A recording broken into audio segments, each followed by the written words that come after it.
Hello people, this is Rajshree Iyer from Iyer classes, and in today's lesson I am going to teach you about the relation between the angles of a triangle, that is the angles in property, and the In the figure, find the values of x and y and then show that line AB and CD are parallel to each other. We are given that angle AOE is equal to 50 degrees and angle CPF is equal to 130 degrees in yellow one, right? We are supposed to prove that AB and CD are parallel to each other. In order to find out the values of x and y, what we have to do is see the figures very carefully. What do we see? The angle AOE and angle x makes a linear pair. So together they should make 180. So on calculations we get angle x is equal to 180 minus 50, which is equal to 130 degrees, right? Now look at the figure again. You can see that the angle y and this angle, that is C, P and F, yellow angle, are vertically opposite angles. So angle y also has to be 130 degrees because vertically opposite angles are equal, right? Now look at the angle x and y. They are equal in measure, that is 130 each, but they also form the alternate interior angles. So by the converse of alternate angles axiom, in the second question the figure shows that if line AB is parallel to CD and the line CD is parallel to EF, and the ratio of measures of angle Y is to Z is 3:7, and you're supposed to find out the value of angle X. Now we are given that the line AB is parallel to CD and the line CD is parallel to EF. That means all the three are parallel to each other, and also given, not mentioned, but it is given that in the figure the line GK is a transversal, right? And we are supposed to find out the value of angle X. Now we are given that angle Y is to angle Z is 3:7. So instead of Y I can write 3A, and instead of Z I can write 7A, right? But what you can see here is angle AHK, the yellow angle, which is equal to angle X, and also angle FGH, that is the green angles. So this angle X and angle Z both are alternate interior angles, so they are equal to each other. That means angle X and angle Z are equal, so we can put it as 7A. X is also equal to 7A. Next, what we see here is angle AHI, that is the yellow angle, and angle CIH, that is the violet color angle, which is Y. Both of them form the co-interior angles of parallel lines, and this line is the transversal, so they sum up to 180. So angle X plus Y is equal to 180 degrees. X was taken as 7A, right?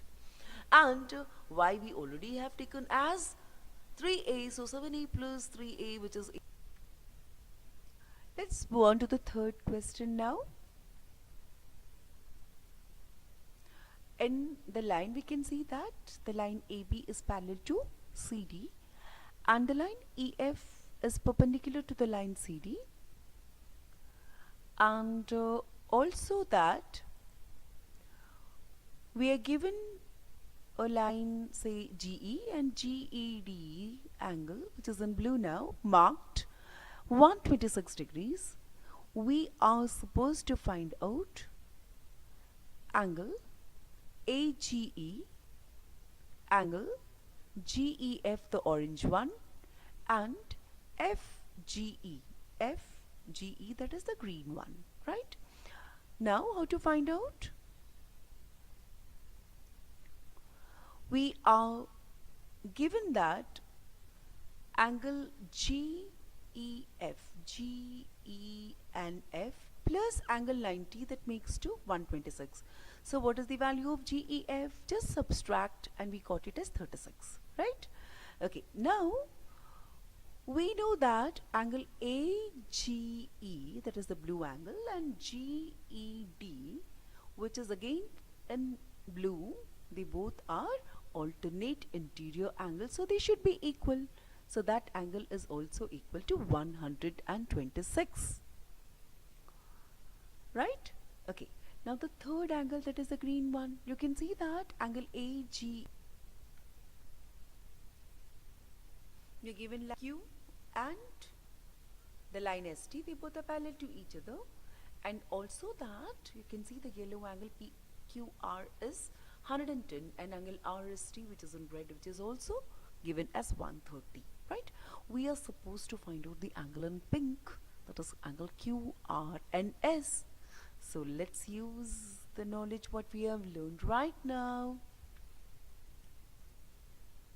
For this, you have to draw a line XY which is parallel to this line PQ, and that should be through R. Okay? Okay, now you can see that angle RST, right? RST is the line which is in red, and the angle SRY, which I'm showing by this pointer, they form the co-interior angles and they sum up to 180, right? So on calculations, you got the angle SRY is equal to 50 degrees. So this angle is 50, right? Okay. Now we also know that angle PQR and QRY, we have constructed this line. So this whole angle, they both are alternate interior angles, so they should be equal. So if this yellow angle is 110, the whole angle also has to be 110. So we know that angle QRS, that is the angle in pink, and SRY, that is one which in the figure we are given line AB and CD are parallel to each other, and angle APQ, the green angle, is given as 50 degrees, and angle PRD is given as 127, that is the angle in the gray. Right? Okay, now we are supposed to find out the value of angle X as well as angle Y. We can see in the figure that angle APC, that is the green angle, and the pink angle, which is equal to X, are alternate interior angles. So if this angle is 50, so angle X also has to be 50. Right? Okay, now you also know that the angle AP and R, that is this whole angle, and the angle in gray, that is angle PRD, which is equal to 127, are forming a pair of alternate interior angles, right? So this whole angle, that is angle 50 plus Y, should also be equal to 127, right? So if 127 is equal to 50 plus Y, so we know Y is equal to 120.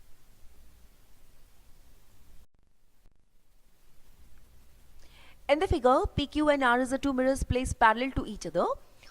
An incident ray AB strikes the mirror at PQ at B, and the reflected ray moves along the path BC. Strike the mirror RS at C and again reflects back along the line CD. We are supposed to prove that the line AB and CD are parallel to each other. For this, let me draw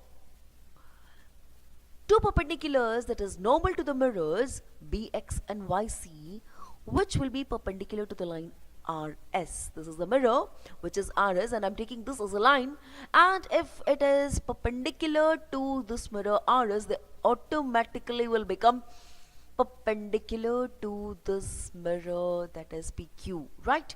Okay, now look at the figure very carefully. You can see that angle I1 and angle R1 are equal to each other, that is by laws of reflection, right?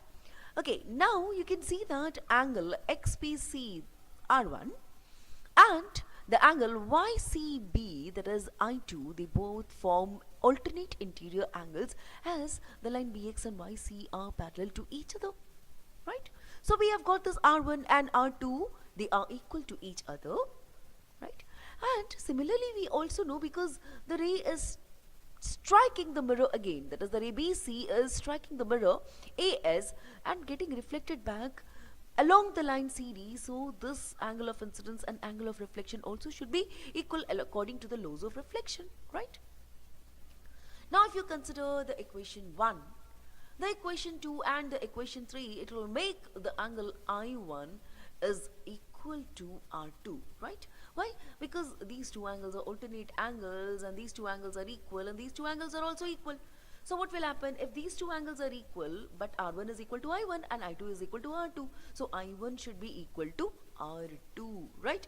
Okay, now if you add up all this equation, that is I1 plus R1 is equal to I2 plus R2. Now look at this angle carefully. This will become angle ABC and angle BCD. Now these two angles, it is angle I1 plus R1 as well as I2 plus R2. We have taken this as ABC and BCD respectively. But what they form? Now these form alternate interior angles, right? Now if the alternate interior angles are equal, the lines AB and CD should be parallel to each other, and that was what we were supposed to prove. Done, you know? We Iyer classes are always there for you to solve your doubts.